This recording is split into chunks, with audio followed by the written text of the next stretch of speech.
You said, I want to start a business and become what? Filthy rich. You should upgrade your finances. That includes trust, that includes wills, that includes insurances, that includes the way you look at money. You have to look at money differently today than they did 30 years ago. What's the issue with money and why is crypto here? Okay. Just finished interview John Mason, y'all, financial expert, like real beast. We talked about insurance. We talked about overall finances, where to put your money, where to not put your money. We talked about taxes. I mean, crazy episode. So bring your notebook. Make sure that you pay attention. If you want to make money this year, this is going to be an episode for you to watch. Go ahead and tune in. What's going on, y'all? Welcome back to Wolves of Real Estate Podcast. And today I have a super awesome guest in here. Man, we have a financial expert, John Mason. John reached out to me, I think on IG. We had some mutual friends, and you know, we sat down. He brought me to this super expensive place that I can't afford. McDonald's. Sat down. We talked money. We talked finances. We talked a lot of topics that are like super life changing. So we're gonna get in that today. Man, thanks for being here. Appreciate it. And by the way, you can't afford that place. Stop it. Come on. You had the burger. You had the Big Ben burger. You had a burger. No, I didn't have a burger. What'd you have? That's one of my favorite. I don't even remember what I had. I couldn't even pronounce the stuff on the menu. The burger's amazing. The burger's amazing. So, John, can you tell the people a little bit about what you do, who you are? The whole story. Sure. Whole So, background currently now is insurance, finance, different investments, whatnot. But out of college, I went to school for international business, but degrees don't have the same weight they used to. I was a soccer player all my life, had a couple knee injuries, had to retire early. Come out of school with this fancy degree and working at a cubicle 9 to 9 doesn't get me excited. There's no income in that, right? So I get into my old school profession. I started in high school, which was entertainment. I did weddings, bar mitzvahs, corporate events, sweet 16s. I always joke saying, we go to Blue Martini tonight, we're going to get lit. Like, we're going to get a good time. So I was the break dancer, MC kind of guy. Did that for a couple of years, had my own thing going.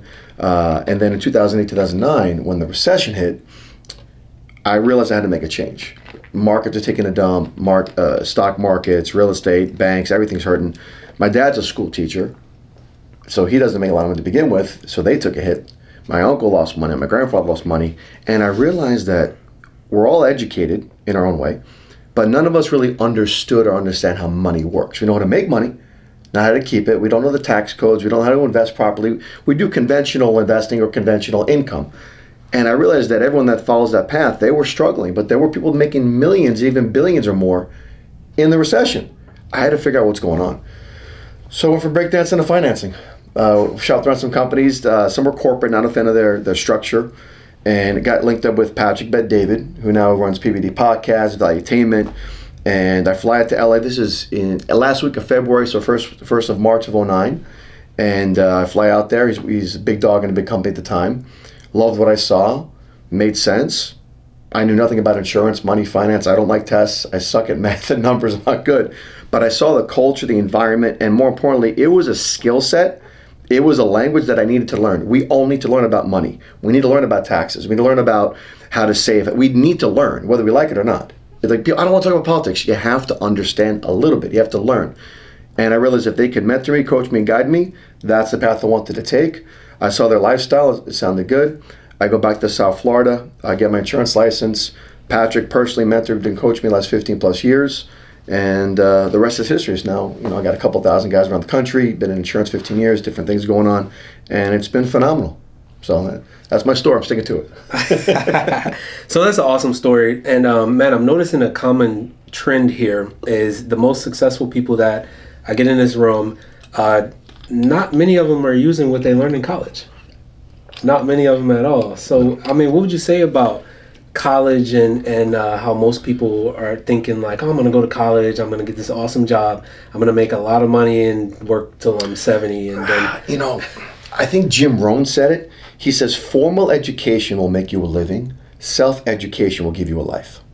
I don't know if he's the one that said it, but that's not my saying. I'm not taking credit. No, that's... But I heard that a long time ago. I said, damn. And then I started thinking, I don't want to just make a living. I want to design a life. And if you do conventional thinking, conventional education, everything conventional, you're going to have what most people have. That's what they call it, ordinary income. Ordinary. No. And the joke is the difference between ordinary and extraordinary is a little extra. So we talk about unconventional, the way you do real estate investments, that's unconventional. The way you buy cars. I can drive a Lamborghini, cheaper than you drive a Corolla. How you talk about it? There's unconventional ways of doing it. There's car hacking, things that are involved. Why? First rule of thumb is you have to know that the moment you drive any car off the lot, what happens? It depreciates. You're losing a six-figure payout. If you have a $400,000 Lambo, the moment it's off the lot, it's now worth $300,000. There's depreciation in that. So you don't buy it on the lot, you buy it right off the lot. There's ways to buy stuff. And then you flip it in a year or two, and those are appreciating assets. Wait, so confusing. Yes, you can actually make money by selling cars you drove for 2-3 years. Just like with what you have going on. It's unconventional. So the challenge is that school today is very outdated. What people are learning, it's no longer applicable in today's world. Now we got AI, we got technology. You go study technology, it's already changed. By the moment you did your homework, it's already different. So you can't keep up with it, it's so fast. And maybe 30 years ago, things made sense because they weren't as fast. Now, messages are, text messaging, now you got emails, now you got, it's just insane with what's going on, the speed. So in school, the challenge I see is that a lot of things are theory, not actual applied. There are certain educations that you do need where, if you want to go medical school, you need that. Attorneys, you need that. But for business, I think you need to get a good mentor. You have to be at good events. If I could have done it again, I would have spent the money. I went to college. I would have spent it on going to PBD's event, The Vault. I would have went to Andy Elliott's event. I would have went to Tony Robbins' event. I would have went to Grant Cardone's event. I would have went to all these sales events and mindsets events, and I could only imagine where I'd be. I'm in my 40s now, but this is in my 20s. Imagine the kids now that have social media. They have this stuff to look up to. They have, because we didn't have this growing up. Right. Now the resources are so amazing where you don't have to spend $600 on a textbook anymore when you could go to your YouTube channel and get the same information. But the challenge is, one thing I think about school though, what I will say, I'll give them some credit, is it does keep you disciplined and accountable because it gives you that schedule. It helps you learn about managing your time. Because if you have 4 classes today, it does help with that. I have to study. So I think there's some level of value there. But as far as the actual knowledge, it's a little outdated. The way it's being taught, a little outdated. Pricing, don't even get me started on that crap. I think PBD did a thing last 3-4 years ago. $600 for a textbook is what they charge in school, but it costs $6 to make. Crazy. It costs $6 for a textbook. It's insane. I don't even know how kids can go to school today.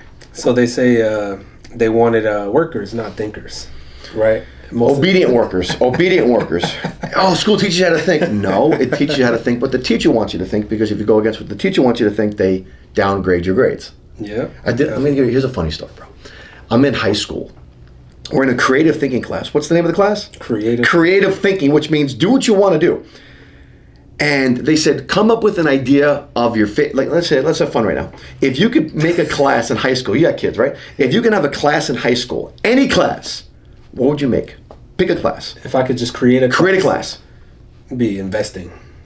Okay, awesome. Why? Give me 3. Remember, if you guys are watching, think about this. What's a class you want to have, right? So investing, I like it. Okay. Yeah. Now, when you write a good paper, you say, here's why I want this. Your thesis statement. Then you have 3 points, right? Yeah. Then you have 3 bodies. Then you have the conclusion. Yeah. Give me 3 points why investing would be good for high school. Learn what high to school do with kids. Remember, high school kids. Okay, high school kids. What to do with your money? Okay. Right.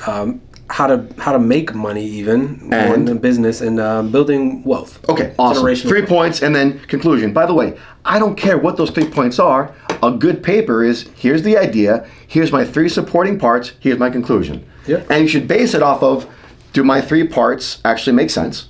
As far as, do they all, okay, this is like, okay. It doesn't even have to be real. It could be a fantasy, but it's creative thinking. Mm-hmm. But you have 3 parts, the grammar is good, awesome. My class, I want to have a beach class. Remember, I'm in South Florida, Fort Lauderdale, Coral Springs. We're 15 minutes from the beach, okay? So what do you mean a beach class? Why would you have a beach class in high school? Well, first off, when kids skip school, where do they go? In South Florida. They go where? Beach. To the beach. When there's a day off from school, where do they go? The beach. When there's a holiday, where do they go? Beach. Where do people go to feel good about themselves? They get a nice tan. The beach. The beach. And when you have a nice tan, you feel better. Where do you go to socialize with your friends to hang out? Beach. I can go on and on, because we used to do our weekends all the time at the beach with my circle of friends, and everyone from schools, every school that was they would go to the beach. I said, here's a beach class. I said, number 1, I said, you feel better Two, it'll help with dropout rates because people are stressed and they're depressed all the time. But the beach environment, just go into a class where there's some sand, some water, some lounge chairs, let them lounge out for 20 minutes. They're not going to ditch school. Right? It'll help with therapy. I gave this amazing breakdown. It was supposed to be like 3 pages. I wrote 8, 9 pages. And I was just writing. And I turned it in, boom. You know what? This is going to be an A. Teacher says, you're getting a C because you're not taking this seriously. What are you, 8 pages of not being serious? What are you talking about? Like, grade me on my grammar. I'm not the best at English, but grade me on that. Maybe I missed a comma somewhere. No, you're not taking it seriously. And it's those kinds of teachers are the ones that are taking away the creativity from our kids. And that's trauma I still have. I'm in my 40s. This is when I was in high school. I still think about it because I have to push back against the grain because that's conventional thinking. You have to do this. No. Sorry. I believe that having a beach class, here's the 3 reasons why, here's my conclusion, it's an amazing paper. She says, if you don't redo this, I'm giving you a C. Now, knowing what I know now, I would have taken the C and stood above my guns. But based on the pressure of what? I have to go to college, you have to get good grades. That C would have killed my GPA. I was a 4.0 student. So I had to submit to the system. Oh, I hate saying that. I had to submit to the So I redid the paper. I don't even remember, and here's the thing, I don't even remember what topic I picked. I remember creative thinking. I remember beach class. I have no idea what I wrote about because that I wasn't taken seriously. That I had no meaning, no passion. I didn't care what I wrote. I just wrote a simple 3-page paper. Here's my support, and she gave me an A. Sorry. That's what they want. Can't do it. I can't think the way that, and that's the challenge. They want us to think the way that they want to think. And that leads down the rabbit hole. Wow. Not doing it. Man. So school is out the picture, right? I don't even, like, my kids are homeschooled, right? I don't even really. They're home educated. There you go, right? They're home educated. So now I believe in mentorship, right? And most of the people in my circle, same thing you said. Man, I wish I would have invested more in mentorship. Sure. So let's talk about mentorship a little bit. Who would you say was like your first mentor? Was that PBD? My first mentor, my first.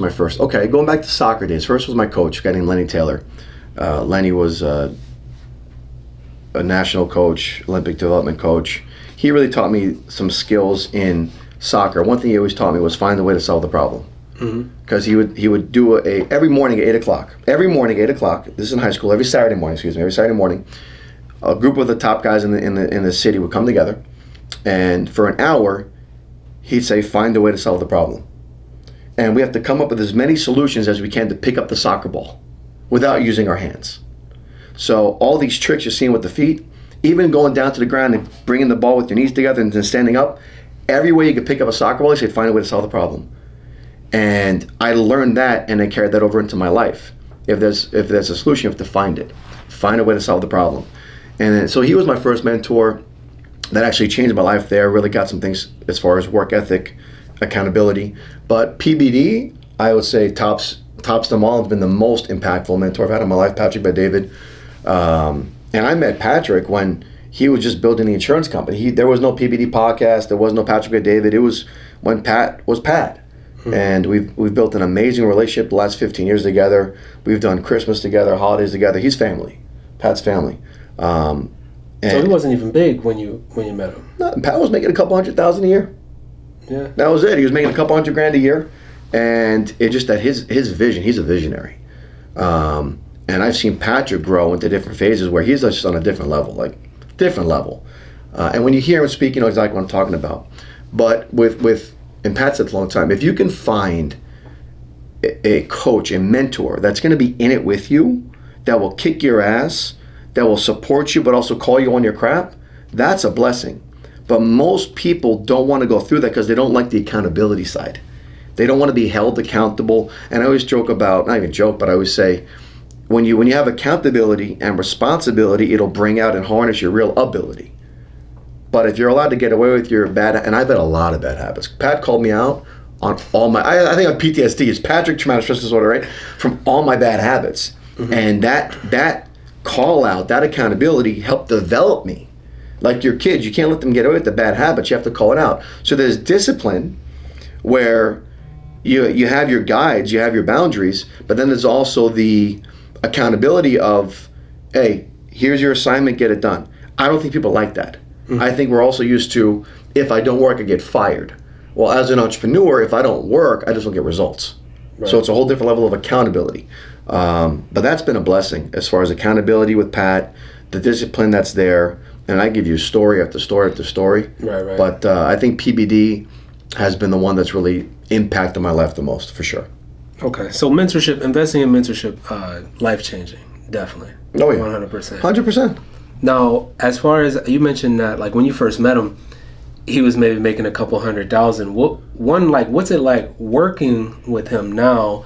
But like, two, what was that whole like transition like of growing? Because people who don't know business, they just think, oh, I'm going to start a business and I'm going to be filthy rich, right? You have these barriers you gotta break. You have to sustain. You know, most businesses will probably fail within the first 3 years. And be honest, most of them don't make it past 1 year. Sure. So what was that like? Because now y'all are all the way up here, but you know, back then it definitely wasn't the case.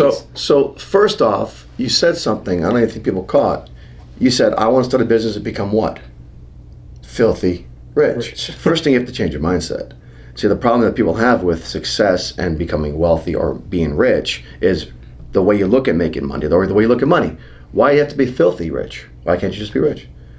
You know, you look at greedy as a pig. There's this level of, if you're rich, you're bad. And we have to change that mindset, right? And by the way, whether you're a Republican or Democrat, there's rich people on both sides. So it's not a political thing. It's how we look at money thing. So I don't want to be filthy rich. I just want to be rich. I don't want to have a piggy bank, because pigs are what? Filthy animals. But don't you have a cash cow? A cash cow, money keeps coming in with real estate, right? It's a cash cow, because a cow keeps the milk coming. The idea is change the way you look at money, where it's not a negative thing. Money is not the root of all evil. It's what you do with it. It's your choices you make. Money allows you choices, is all it does. It gives you opportunity and choices, but it enhances who you are. So if you're an asshole, you're a rich asshole. If you're a good person, you're a rich good person. You go to church, guess what? The poor cannot help the poor. You want to tithe? Well, tithing 10% of 100,000 versus tithing 10% of 10 million. Very big difference. Just understand that part. So money allows you to do more things. Money allows you to serve more. But you can't help the poor by being poor. So one is the mindset. Going back to that. Number two, with Pat, everything was calculated. We talk about business planning for this year. Some people went into 2025 with no business plan. They're winging it. They say, new year, new you. No, it's new year, same you, because you haven't made a decision to make any changes. And on top of that, let's say you did a business plan.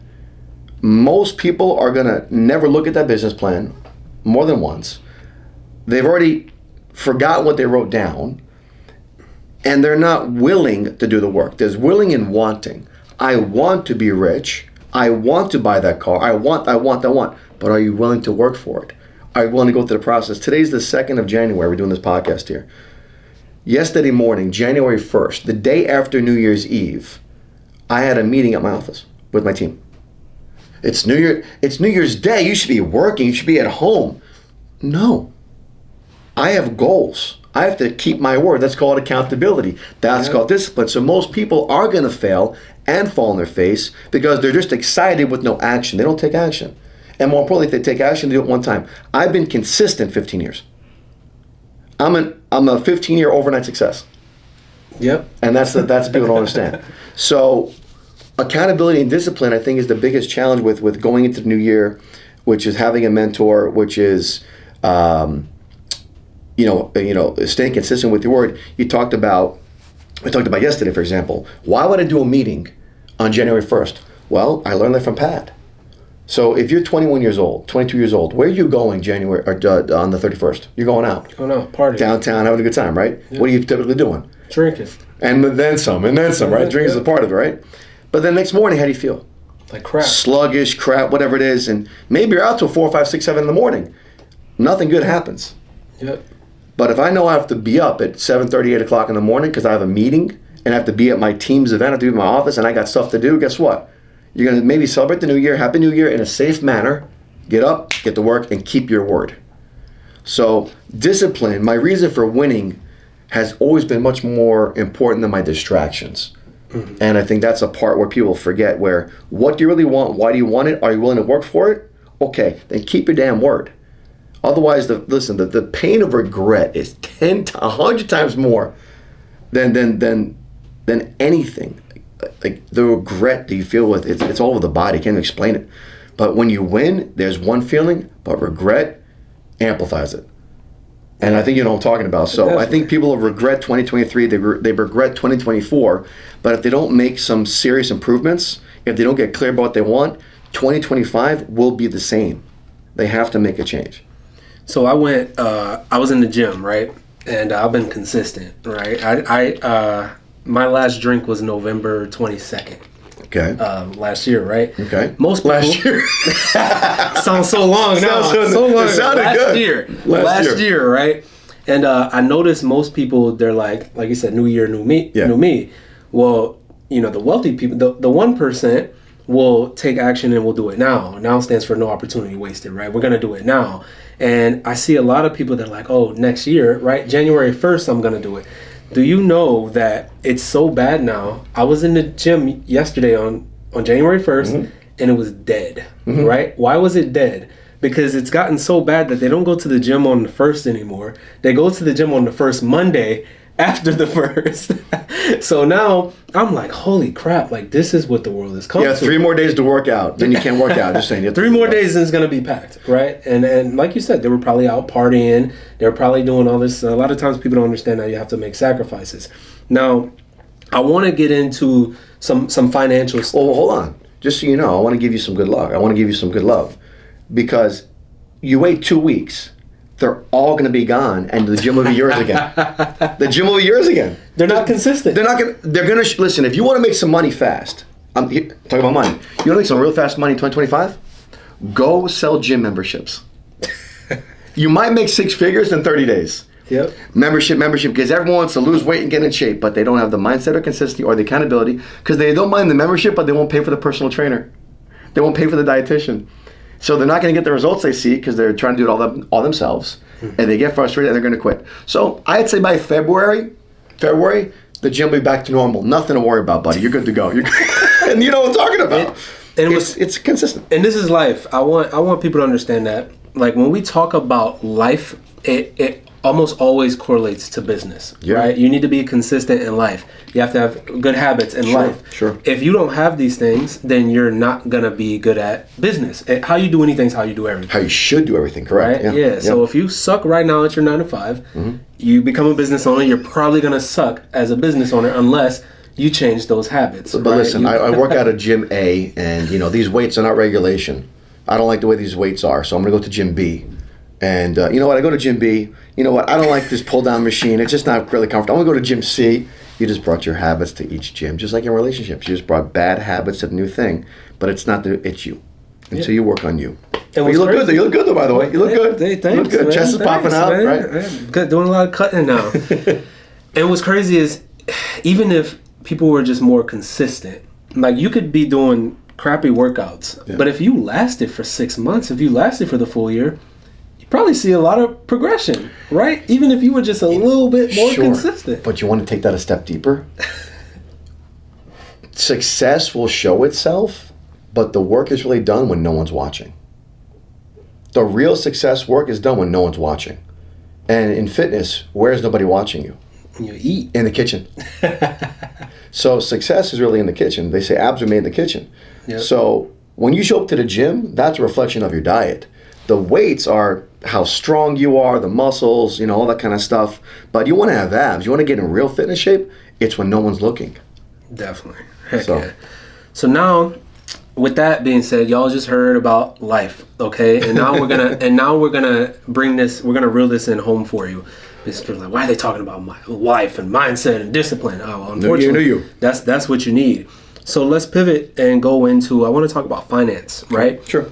More specifically, though, and more purposely this time, what's going on in the economy? Let's just break down money in general, right? Why are rich people rich? why are poor people poor? You talked about like cash cow, and I've never heard that before. Actually, when you were like, the cow's gonna keep producing milk. Not the cat. The cow's gonna keep producing milk. It's like, oh man, that's some awesome stuff. So why are rich people rich? Why are poor people poor? And what can, some individual, like if I wanted to make money this year, I really want to change my life. I want to make money. I want to talk about what type of things that I should be doing this year to make some money. I'm going to give you a secret nugget that I promise you 90% of people that are watching this are never going to do. And it's the one thing that has changed my entire life, and that will open up every door that if you want to become wealthy, not rich, wealthy, and want to last and want everything to change, there's one thing you have to do that people are not doing. You know what it is? What's that? Read. Oh my goodness. There you have it. We can shut the show down now. Read. People don't want to read. They want to watch the news. They want to get a quick short clip on Instagram. They don't want to sit down and actually read the book. They don't want to sit down and understand a process. And they don't want to study a topic. One thing is, you want to get good at sales. Go find every book on sales. Read them the next 90 days. Just 90 days of one topic. Next 90 days. I want to get good at real estate. How are you doing this tax-free real estate? Go pick up books on real estate. Go take a real estate course, but in 90 days. Next 90 days. So that's half of the year, right? Next half of the year. So you can master 4 topics, really, a year. In a year. In a year, if you really chose to. And I think that's the biggest challenge is people don't give things enough time to really study. Also, I think a lot of people think that things are too good to be true. They say if things are too good to be true, they really are. You joke, oh, that sounds like a scam. What's a scam? Still confused about money, right? Yeah. So I don't think things are too good to be true. I don't think things are scams. I don't think things are Ponzi's and pyramids. By the way, do those exist? 100%. You talked about why the rich get rich, why the poor stay poor. 1 is mindset. 2 is environment. Obviously reading, right? But mindset and environment, because the books you read, the meetings you attend, and the associations that you have, those 3. Think about this. You're going to become the development of the 5 guys you hang around. If your friends make $1 million a year, you make $100,000 a year, you're not going to be able to. It's a different lifestyle.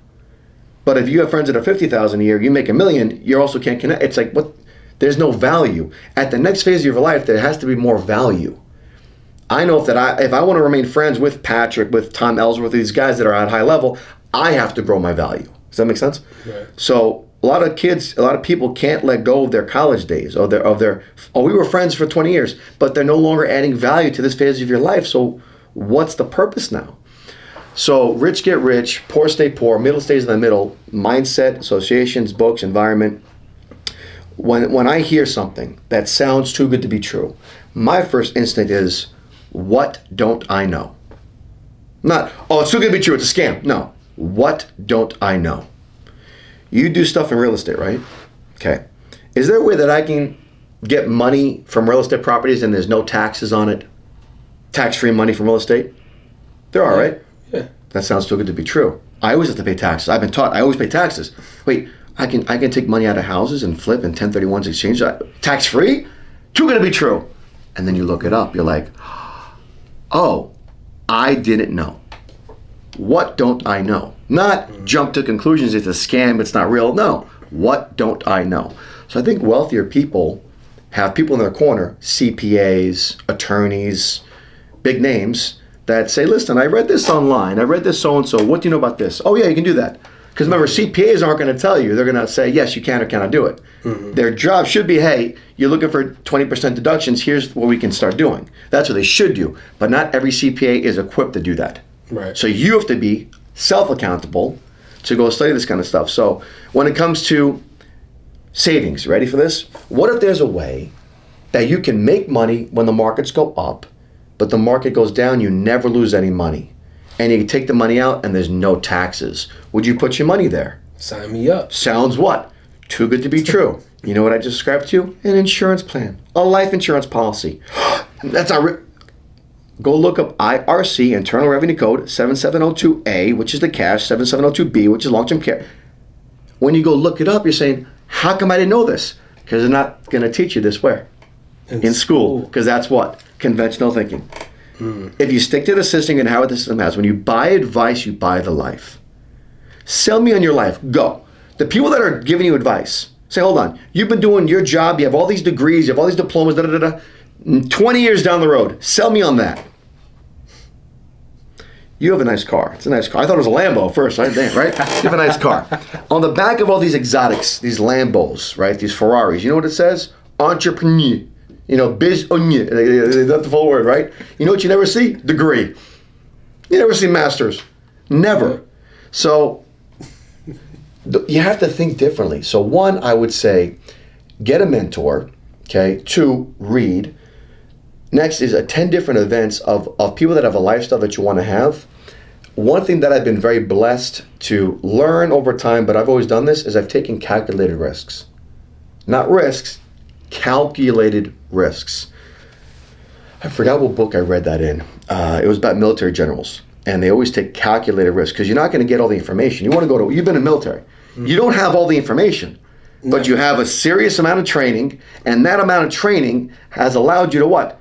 Calculated risk. Like you don't, okay, here's the decision, let's figure it out.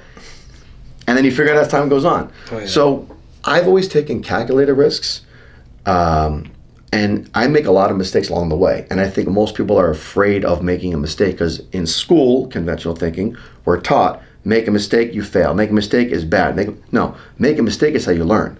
Yeah. So it's the L's. You take the L, but you live, you learn to let go, and do it again. Live, you learn to let go, do it again. Live, learn, let go, do it again. Live, learn, and you have to keep repeating that. You have to go again, go again, go again, go again, go again. I'm in a cigar lounge downtown. This was maybe 3-4 years ago. This is one guy. He used to be a big gang member in Jacksonville. He got out of it, doing real estate stuff now. Makes very good money. He's not talking about me, yo. No, not him, right? But, just friendly, very friendly guy. Start rapping, start chatting. And I asked him, I said, let me ask you a question. You've been around. What would you say is a piece of advice you give to somebody that's maybe down in the dumps, they've gone through some tough crap, it's not going their way right now. What would you say to them? He says, go again. I said, what? I'm sorry? He says, go again. 2 words. What do you mean go again? I don't get it. Go again. He says, John, I've been through stuff. He starts telling me the stories I'm not going to share on camera, right? But he's been through some weird stuff. He says, what's my choice? I have to go again. I have to go again. This happened to me, but I went again. I said, what genius and simplicity. Go again. So you buy a real estate property, doesn't work out. Guess what you do? Go again. You're at baseball. You play professional baseball. You want to go into the major leagues. You want to go into the Hall of Fame. If you bat 300, does that put you in the Hall of Fame? 300 plus? Yeah. That means out of 10 swings, you struck out 7 times, and you're still a Hall of Famer? Oh, yeah. You struck out 7 out of 10 times, and you get paid millions? Name me one athlete, anyone that swings and hits 100% of the balls. I mean, Curry's a little freak of nature, but even Steph Curry's missed a shot here and there. Basically half of them don't go in. But you don't look at those parts. But you only look at the what? The ones he made. Yeah. So people only want to talk about things they've done right, but you don't learn as much from what you've done right. You learn actually more from your losses, because that creates an environment for you to make some changes. You don't want to lose weight till you're overweight. You don't want to get in shape till you're out of shape. You don't want to make money till you don't have any money. Even in relationships, you want to, if you have a situation in a relationship, when things are just cruising, it's like, wait, why would I mess with it? But when things aren't going, you always have to find a way to improve. So personal self-development, reading, you have to get better in your personal life, in your business life, in your health. Everything has to come together. Yep. So rich get rich, poor stay poor. I can go on and on, but if you want to break it down to 2 things, okay. Skill set and mindset. You get to control both of those. Your mindset has to be sharper. You have to read more books, personal development, go to more events. Be willing to take advice, receive the counsel. It's biblical. Receive the counsel. And then apply it. Don't be an asshole. An asshole asks questions but doesn't apply anything. They think they know better than everybody. You ever mentor someone? Oh yeah, I know that. Yeah. Wait. Yeah. Who's the mentor here? Hold on. If you knew that, you wouldn't be asking me. You have a big ego issue that you can't accept any feedback. So tranquilo, right? So mindset number 1, 2 is skill set. If you're not good at something, you can improve. You want to get better at sales, like I said, 90 days. You want to get better at something, 90 days. Just study something every 90 days. Going back to what you said, consistency. start, stop, start, stop, start, stop. I think Tony Robbins talks about the pressure cooker. Have you ever heard of the pressure cooker? It's in one of his books. I read this back in 2010, 2011. I was opening a brand new office in South Florida. And as the leader of the office, I have to set the pace. So the leader sets the pace for the rest of the team. So if I'm slow, team is slow. Whatever I do good, they do half. When I do bad, they do twice. I have to grow faster than my team because I can't train my team on what I don't know. So there's teams in other businesses that they keep training on the same things they trained on 5 years ago because they haven't grown. But now there's a business or their life. So if I grow, team grows. It's important to me that I grow. I'm in the car and I loved listening to audios in the car. I still do. It's my thing because I'm just there by myself. There's no distractions. And Tony talks about the pressure cooker. He says, when you want to make a change, let's say you're overweight. You get on a diet, you get obsessed, you start losing weight, you start getting some results. Then you start getting some results. You keep doing it because it's starting to happen. Then you get to the results you acquire. I made it, I'm here. Then from there you get what? Comfortable. Then because you're comfortable, you start going back to the bad habits that started gaining you the weight to begin with. Mm-hmm. Then you start gaining back the weight. Then you gain back all the weight. Then you get frustrated again. Now you're frustrated again, like, damn, I gotta make a change. And guess what you do? You go back to that. So you really get addicted to that hormone release of self-sabotage. You get addicted to the story of why you do what you do. Oh, I've lost weight before, I can do it again. Oh, I got that last minute. That's procrastination kicking in. But the way you described that, I said, it's very interesting. We only want to make a change when the pain is great. And some people aren't going to make a change until the pain is high enough. I know we're talking about like 1,000 different things, by the way. But if you want to make a change in 2025, I know if you want to make more money in 2025, if you want to really make more money, you have to be willing to make some changes. You have to get a good mentor, but don't act like you know everything. Because you hired the mentor, you have the mentor because they're ahead of you. If you want what they have, then listen to what they have to say, and then apply it. No, I love you. You said you pay for the advice to live the life. Is that what you said? When you buy advice, you live the life. You buy advice, you live the life. You buy advice, you live the life. My dad sent me that quote years ago, and it's still true today. Think about this. Think about the 5 people in your corner. Who around you owns a business, makes millions a year, has the marriage you want, has the house you want, has the car you want, has the savings, the lifestyle? Sell me on your life. Go. I see all these guys, even in insurance, right? Even in insurance. It's very red ocean now.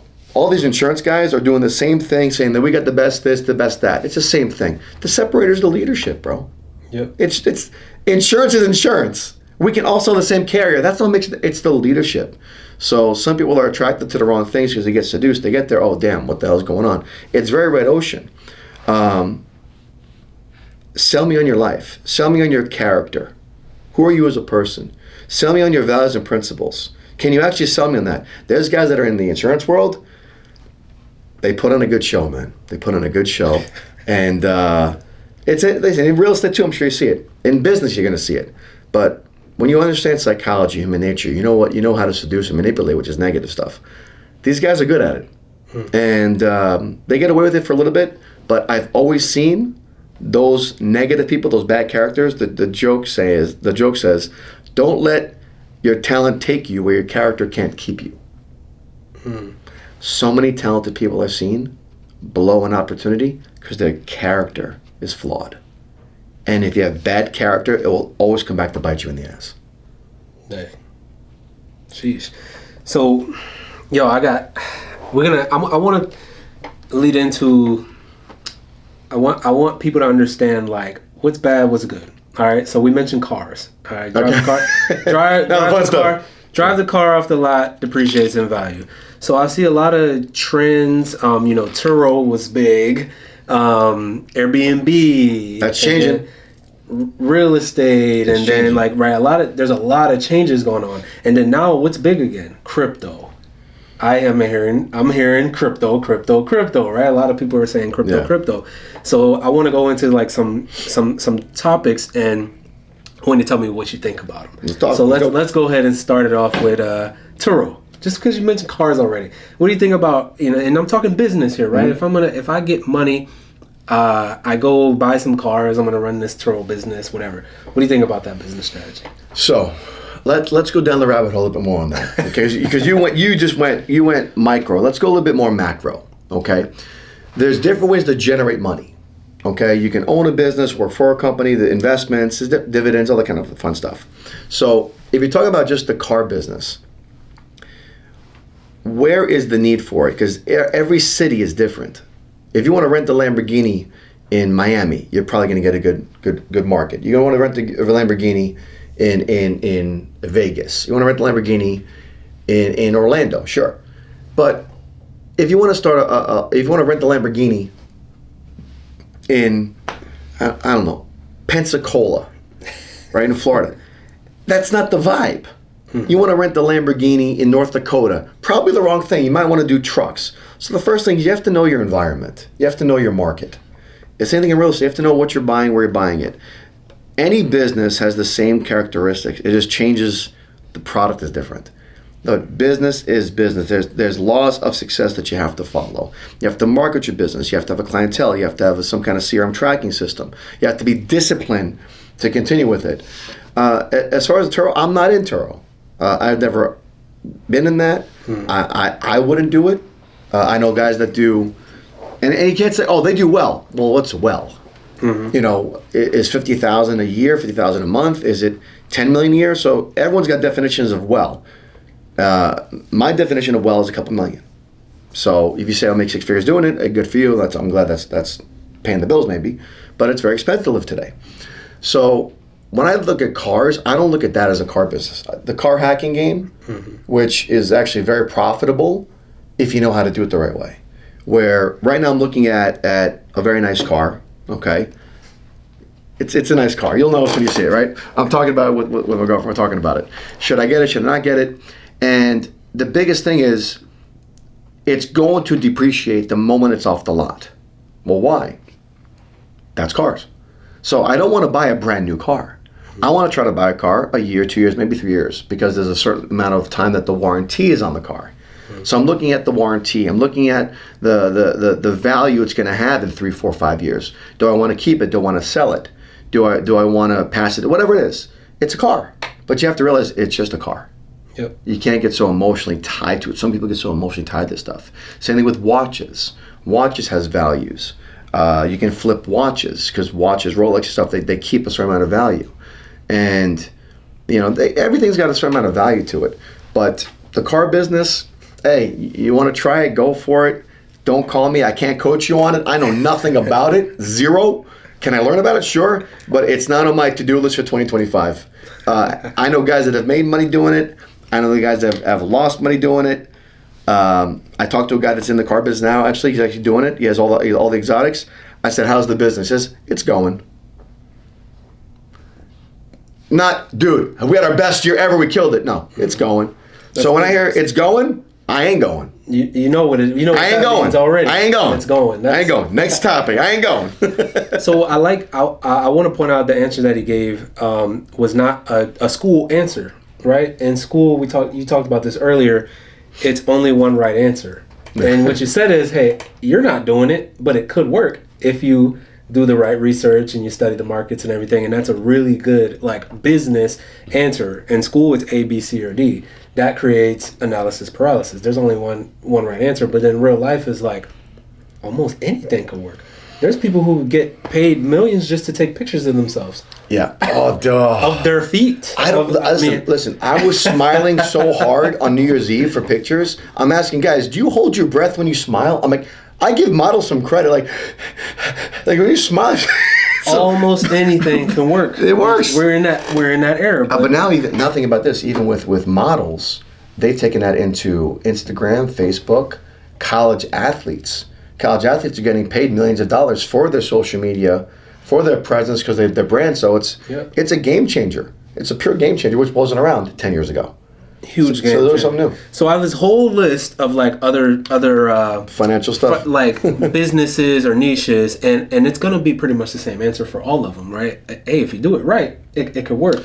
So what I want to jump to now is crypto. Okay. What do you think about crypto? I mean, everybody says, "Hey, Trump's in office now. Crypto is going to the moon." Bitcoin went over 100,000, right? What do you think about crypto? So, a couple of things on that. Like you said, success leaves trails, right? Crypto, getting into crypto. When it comes to business, okay, I don't know who said this. By the way, I didn't come up with all these phrases. Someone else came up with it. I'm just repeating it because I've read. When it comes to success, when it comes to making money, find the problem and solve it. By the way, this is going to answer your crypto answer. Find a big problem and solve it. Those that help the most people, if you help the most people, are going to make the most money.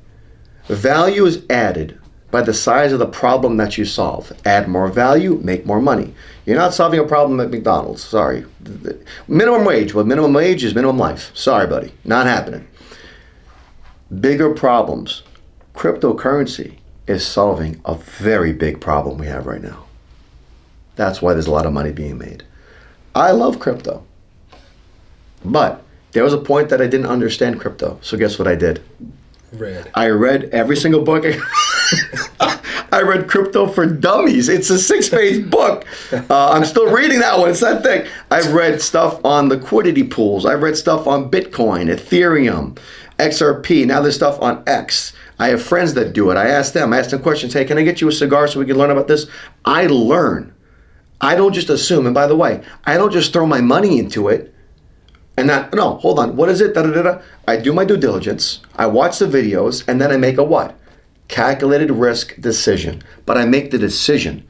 Leaders make fast decisions and are slow to change them. Unsuccessful people make slow decisions and are fast to change them. Buyer's remorse. No. I watch the videos on this. I've read this. Okay, I know enough to make a calculated decision. Let's go. Boom. And then I learn as I go. And I'm willing to take that calculated risk. And it's paid off for me. So I think, a lot of guys watching want to talk about cryptocurrency. Let's talk about money. There's 4 quadrants that you want to have money in. Cash, stock, real estate, insurance. Okay, cash, liquid, safe, it's there. It's still cash is king today, okay? You need cash to buy and do things that's there for you. Then the equities, the stock portfolio. The equity stock quadrant is IRAs, 401ks, mutual funds, ETFs, cryptocurrency is in there because it's just like stock, it's up and down, okay? Then you have your real estate market, which is and the insurance market. Here's what's funny. Of all those sectors, what's the only sector that's never lost any money? Never lost any money. Banks have collapsed, right? Yeah. Markets have collapsed, right? Yeah. Real estate collapsed, right? 08? Insurance. Insurance never lost money. Insurance is the safest place to have your money. But Middle America, Dave Ramsey, all these guys, he's talking to Middle Broke America. Wealthiest people in the world use insurance policies. Because number one, remember I said make money, never lose it? That's life insurance. Take it out tax-free, that's life insurance. Guaranteed income, that's life insurance and annuities. You know what the number one cause of bankruptcy in America today is right now? We talk about problem solving. What is the number one cause of bankruptcy in America today? What do you think? I don't know. Healthcare. Wow. Specifically, long-term care. So people have heart attacks, strokes, cancers, all these things. It's not fully covered by health insurance. So you're coming out of pocket. In Florida, you can Google the numbers. It's around $120,000 a year in Florida today out of pocket. Next 20 years, $212,000 a year out of pocket. Wow. Average long-term care is 5 years. 5 years times $200,000 plus a year, that's $1 million out of pocket. Do you want to use $1 million dollar for dollar out of your pocket? You have $1 million in your 401k IRA. You're literally spending $1 million out of pocket. So there goes all your money. Now who picks up the bill? Your kids, grandkids, etc. What do people never want to be to their family? A burden. You got it. So how do you solve that problem? Well, did you know that the life insurance today, not the one at your job, not your term policy at State Farm, not term policies, has long-term care built in? What do you mean? You actually have a policy like this, by the way. 3 of them. Yeah, you do, buddy, right? We got you set up, right? You have a permanent plan. Okay, how many kids you got? 3. You have $3 million on yourself, right? Mm-hmm. I'm not saying what you have, I'm saying in general, right? I'm not giving away your numbers, right? So let's say you have $3 million. When you pass away, that permanent plan is guaranteed to go into your kids tax-free. No taxes, free and clear. But you're not going to give them the money. You're going to put it inside of a what? Family trust. You have a will, you have a trust. Now you pass the money over and over again. You put the money back into the trust. They call that reforestation, like replanting stuff. Replant. By the time it gets to your great grandkids, you have 30, 40, 50 million in that account. That's real wealth. Too good to be true. No, you've never sat with a professional that understands it. Go sit with an estate attorney. Go sit with an insurance guy. Not just a financial advisor. A financial advisor does what? Stocks, bonds, mutual funds, regular portfolios. You have to be skilled in that area. So then you have permanent insurance. Number 2 is the long-term care benefit. What are you talking about? You can access $1 million, $2 million of your death benefit while you're alive. You're 73 years old, 83 years old, 95 years old. You need long-term care. You need a nurse to come by the house. You have to go to a hospice. You have to go to you know what? You're just at a nursing home. You're fine, bro. You're playing bingo every other day with your friends, right? And guess what? That's 10 grand a month. Leave your cash, leave your stock, leave your real estate, leave it all alone. Use your life insurance death benefit now to pay off all those bills. So you never come out of pocket. By the way, it's also tax-free. Too good to be true. Nope, look it up. So life insurance will help keep families together. It'll keep your retirement money intact for what it was intended for, which is what? Retirement. But now long-term care can be covered, so there's no financial burden. So you can have your independence, you can have your dignity when you get older, if, God forbid, something happens to you health-wise. And then 3 is taxes. Taxes are an issue. If you want to go down that rabbit hole, in your opinion, are taxes going up or down in the future? Up. Okay, here's some math. This is going to piss people off, by the way.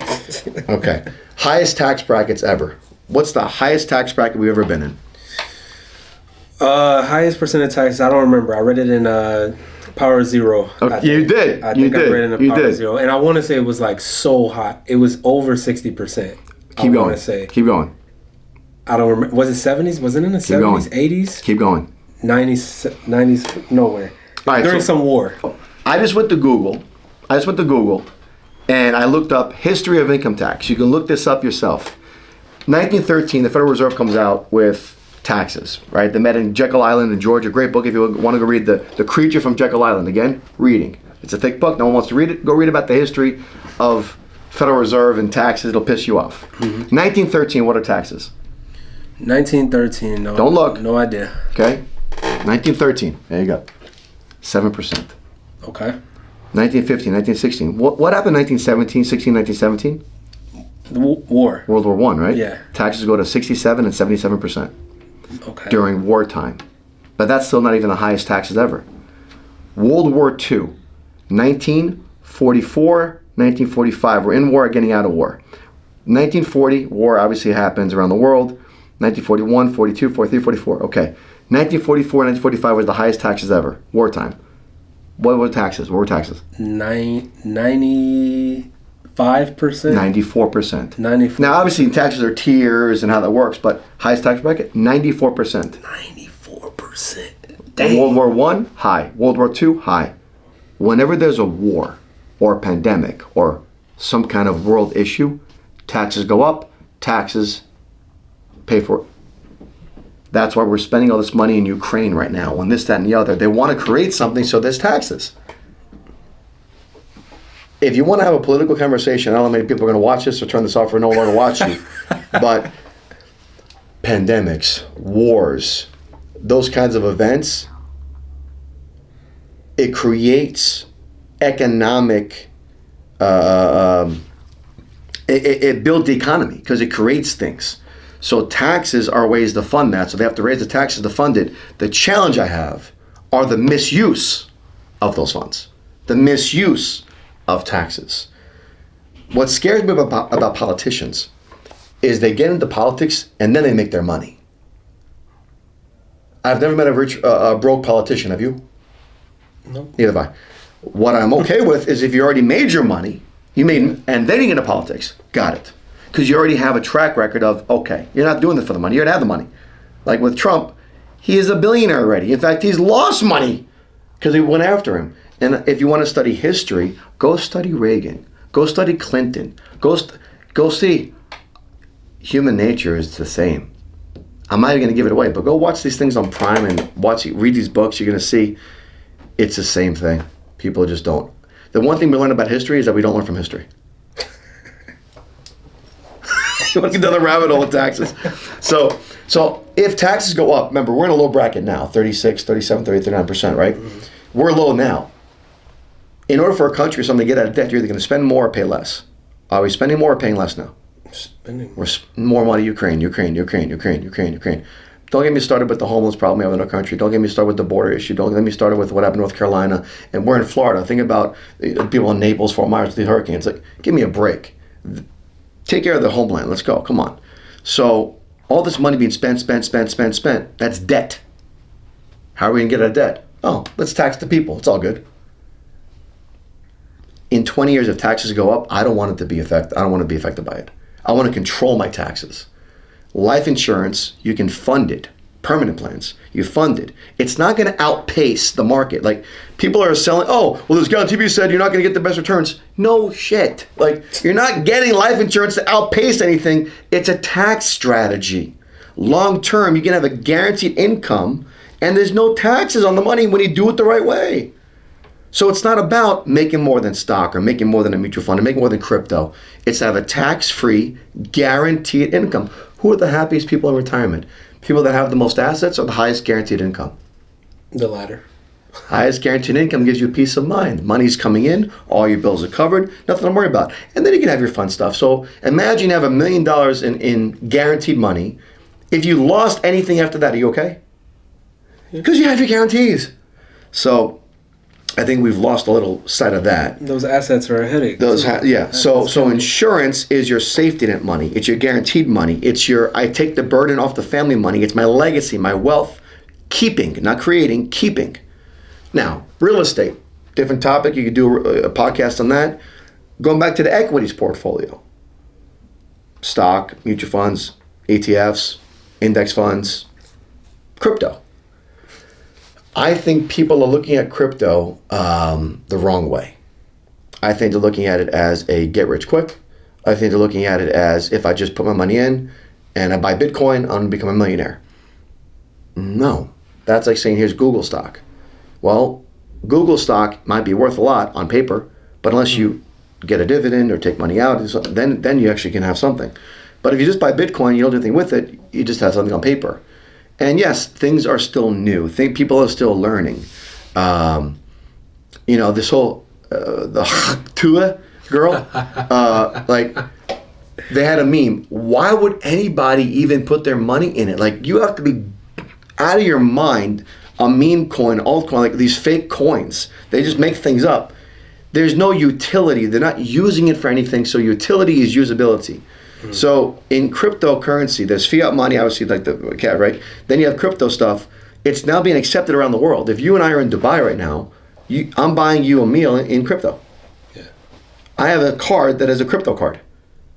I have a crypto card. But in the States, it's just not in the States. Other countries. So they want to have control over it first off. They want to find a way to tax it. Come on, you want to have that rabbit hole with me, we can. But the idea is, we're ahead of the game right now, and you are ahead of the game if you have life insurance that's permanent. If you don't, you want to get some. If you have an old school policy that doesn't have long-term care, you need to upgrade it. While you upgrade your cell phones, right? If you have an iPhone with one lens on the back, you're outdated. Upgrade it. Get some new stuff. You don't have a 1975 car, you upgrade your cars. You should upgrade your finances. That includes trust, that includes wills, that includes insurances, that includes the way you look at money. You have to look at money differently today than they did 30 years ago. Because the taxes are changing. The speed of money is changing. Myron Golden, phenomenal guy. Study him online. Mm-hmm. Phenomenal comes with it. He did a whole breakdown from the 1700s till today that it took generations to make wealth. Now people are doing it in 6 months. Yeah. I think crypto has changed the game. I think crypto is here to stay. I think people are going to make a lot of money, and they're going to lose a lot of money as they learn. It's not the easiest to understand. It's a technology game. But if you don't have crypto, I would suggest first study it, learn about it, then make a calculated decision based on what route you want to go. By the way, I'm a licensed insurance agent. I do life insurance. I make my money on life insurance and annuities, retirement planning. I'm telling you, study real estate, study crypto, study investments. Go have those. If you need a resource, I'll point you to the right people. I just don't do it because of my licensing, right? But I have things to myself. Of course I do. But I can't give you that advice because I'm not licensed or certified to do so. So the best advice that I can legally tell you is go study it, go learn it, and make your own decision. But personally, I like crypto. So before we wrap up, I just want to hear, because you said something earlier. You said people don't. You have to understand why crypto is here in the first place, right? So I'm assuming there's an issue with money. What's the issue with money, and why is crypto here? Okay.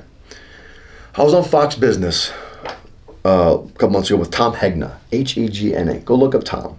Former vice president of New York Life. Former VP years ago. He designed annuities for these companies, MetLife, Fidelity, etc.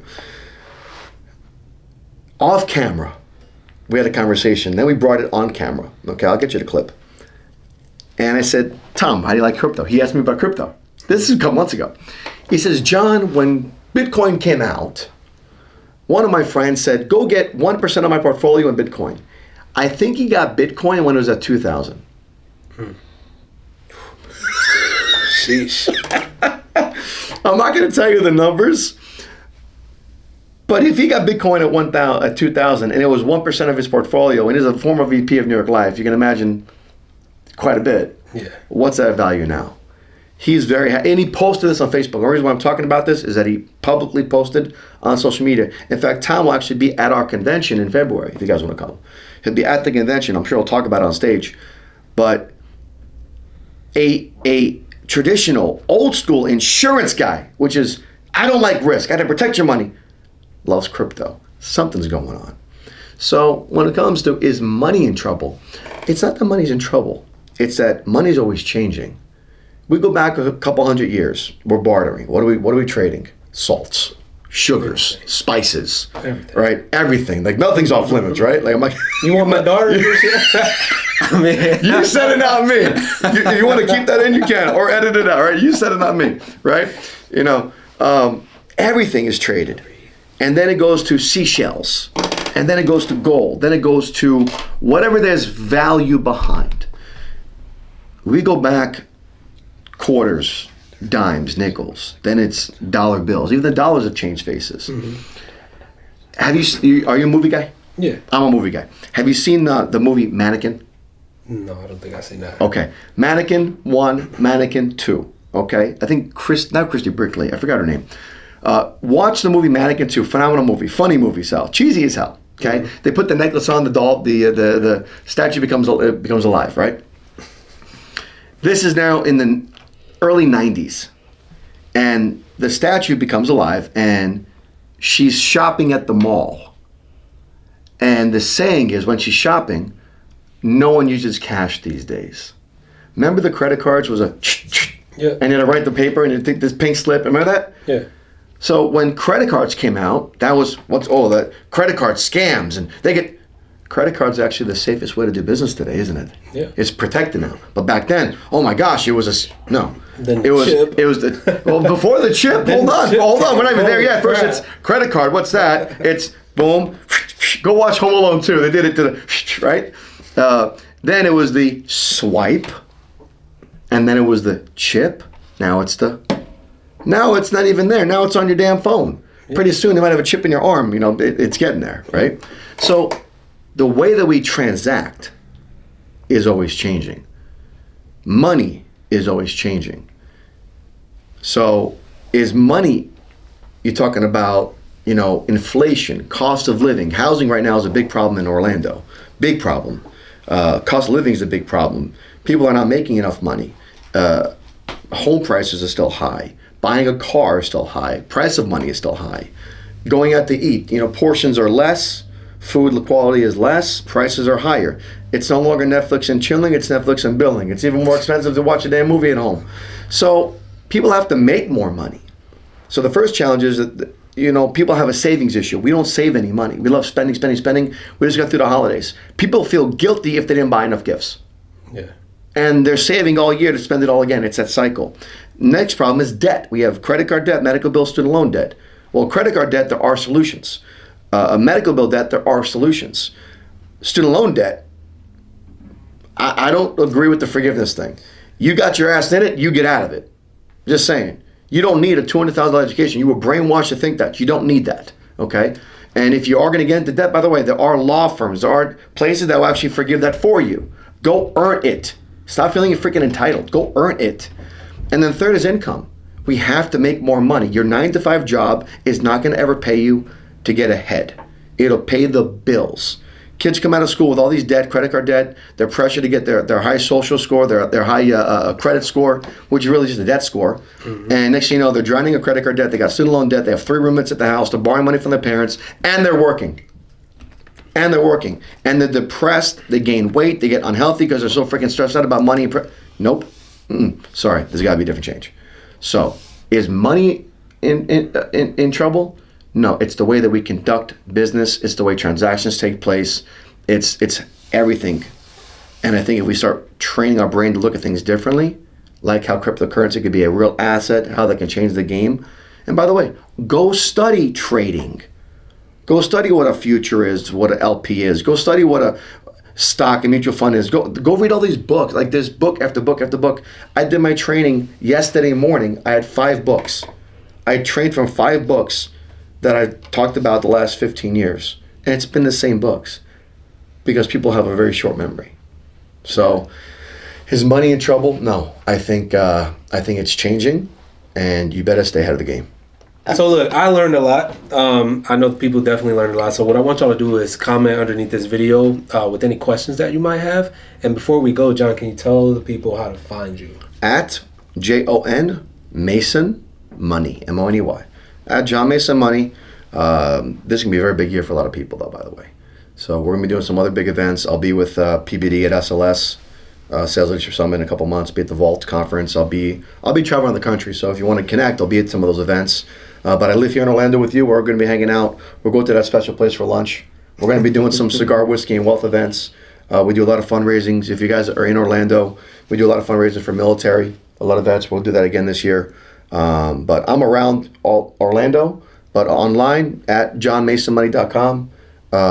There's a website, but at Jon Mason Money on Instagram. That's the best way to get a hold of me. LinkedIn is there. I don't use it that much. Facebook is there, but mainly Instagram. All right, awesome, man. So I appreciate you for coming. Absolutely. I learned a lot, so I'm sure whoever watches this video has to have learned. We're going to have to run like part 2, part 3, part 4. This is a guy I can ask any question. Literally, he reads so much. I saw his like a piece of the library. That was just what was in the office, so I don't even know what's at home. But like I saw it. I saw some of the books. He's like, read this book, read this book, read this book. I got the books. I ordered them, sitting across from his desk. I ordered the books, and I read them, and I was like, "Holy crap!" Information's free. Just to go get it. Books, read more books. But man, awesome stuff. Subscribe, like, share the video, and I'll see you on the next one.